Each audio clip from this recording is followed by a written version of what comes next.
Rocking the dirty mustache. Hey guys, what's going on? So I wanted to make this video to, I guess kind of just explain some of the stuff that's been going on in my life. Maybe use it to try and help some of you guys maybe that are going through some of the same stuff that I've been through. So yeah, this video is just going to be about some of the stuff that I've learned from heartbreak, from having my heart broken. I have been heartbroken twice in my life, both times very different. The first was gnarly, to say the least. I was unbelievably depressed and definitely the darkest moment of my life. And then the second one was a few years later. But I'm not gonna get into like the stories here. That's not what this video is about. It's gonna be about some of the stuff that I went through and what I've learned and how I've grown from it. So yeah, and so the main lesson that I want to give to you guys is something that I've discovered just recently, actually. When I first got my heart broken, actually both times I got my heart broken, I used to think that getting over somebody was just about getting over them emotionally, just getting through the pain, and just getting to a point where I'm okay. And what I realized recently is that I'm definitely there. I'm definitely to the point, like the last time I had my heart broken was like a year and a half ago. You know, it's been a while. And so when I think back to those times, I don't feel anything. When I think about her, I don't feel anything. There's no like emotional ties left there anymore, which is great. But I used to believe that that was like where it ended, and then you would move on with the rest of your life as like just like from where you started from. But what I have since learned from that is that that's not the case. There's more involved. Oftentimes when we are in these dark, depressing moments, it's easy for us to start to get negative. It's easy for us to start to beat ourselves down, beat ourselves up, and I don't really understand why. Like, it doesn't make sense. You know, like you're down and out, right? Like, you're just totally a mess, and then it's like we continue to kick ourselves with our own thoughts while we're down. We do it to ourselves, and it doesn't make sense, but it happens. I think it's just part of human nature. Like, it's just something we do. At least a lot of us do it. I definitely did it. The thing that I learned recently was that even though I'm past these emotional heartbreaks, like I'm not in any pain anymore, the thing I still deal with is that I'm still broken, or at least I was. I was really still broken. Getting over someone isn't just about getting over the emotional pain. It's also about fixing what you were led to believe about yourself. That is the big thing, because I was severely unhappy. Even though I wasn't hung up on these girls anymore, I was over it, past it, trying to move on. I didn't have any how do I explain this? I didn't have any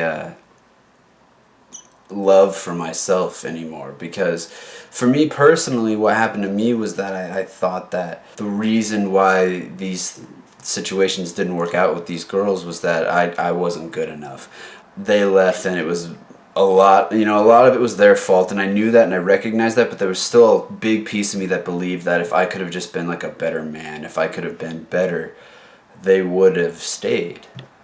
They wouldn't have left. And so, and yeah, and it progresses. Like, you can't move on, because the thing is, like, for me, I was in a place where like I'd go to like a bar, or I'd go anywhere, and I'd see like a beautiful woman, and there was a big part of me that wanted to approach her and introduce myself and talk to her, but there was no way, because I just had this feeling in my chest that it was just like she's not gonna want me. Why would she go for me? You know, like, what? I'm not good enough. I'm not good enough for my last girlfriends. Why am I gonna be good enough for this girl? Like, even if she thinks I'm cute, even if she thinks I'm attractive, like, what? She's gonna talk to me for 5 seconds, figure out that I'm just not that great, and move on. And like, see, shit like that. It stunts you. You have to be able to fix the pieces so that you can move forward. That's the deal. And so the thing that I've learned, and the thing that hopefully you know, some of you guys might know this stuff, and I'm not helping you out, but you know, I'm hoping that somebody out there is not realized this yet, and that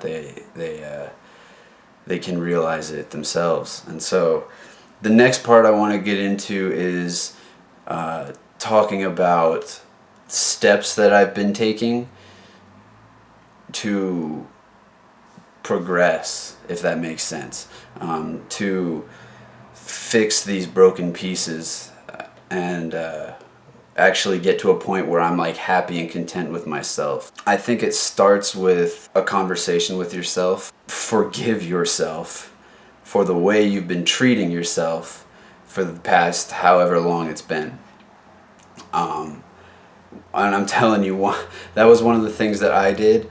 I realized how awful I was to myself, and the negative thoughts, the things I would say to myself, and I realized that those were awful things to say to myself, and I knew it as I was doing it, but I just didn't stop.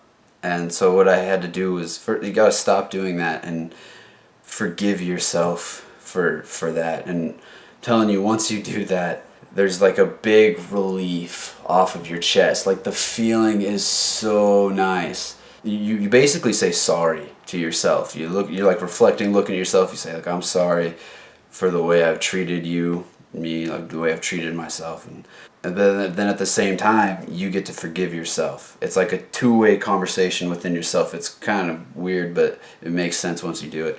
And then you say, all right, I forgive you. Let's move forward and let's progress. And that's such a relief off of your chest. The next thing that you have to do, or I don't know if it's the next thing, but another thing you need to do, and this is huge, especially if you don't love yourself, is, well, you got to start loving yourself.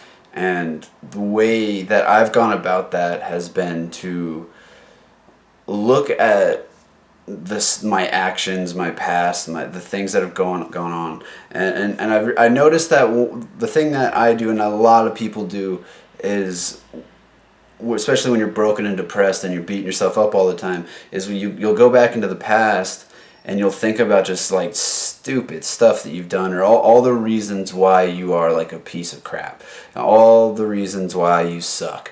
You're like, oh, I did that, like the big screw up there, I did this. You've got to replace those thoughts with reasons why you are awesome.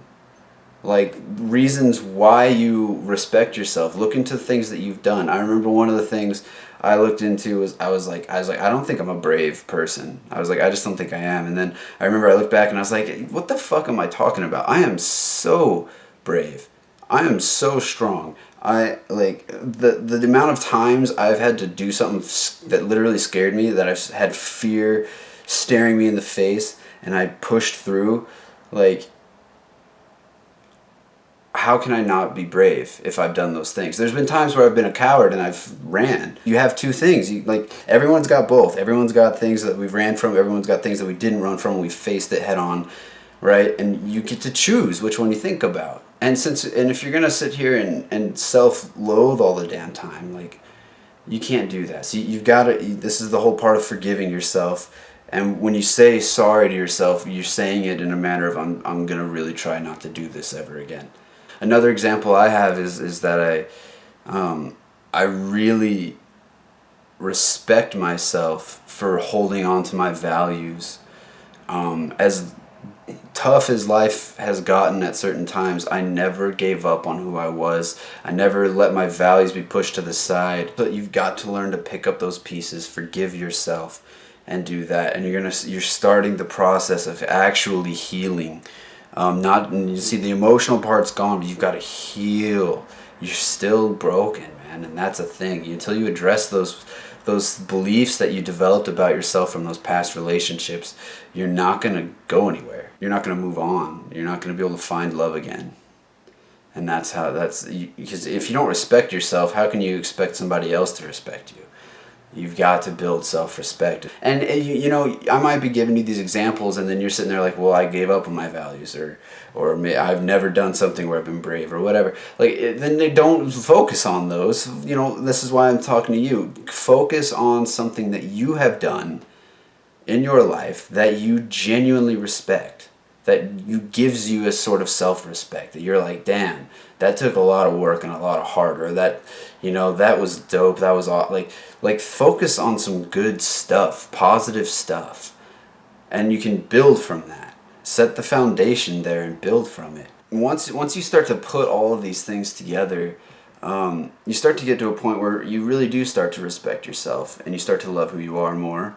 And you should hit a point where you realize that you actually genuinely deserve love. It's not even about, like, because before it become, or at least for me, it was a question of like, well, is anyone gonna really want me when I'm like this? You know, it's like, what do I have to do to earn somebody's respect? And it's like it's not even a question. It's more of like, yeah, that's gonna happen. You deserve for it to happen.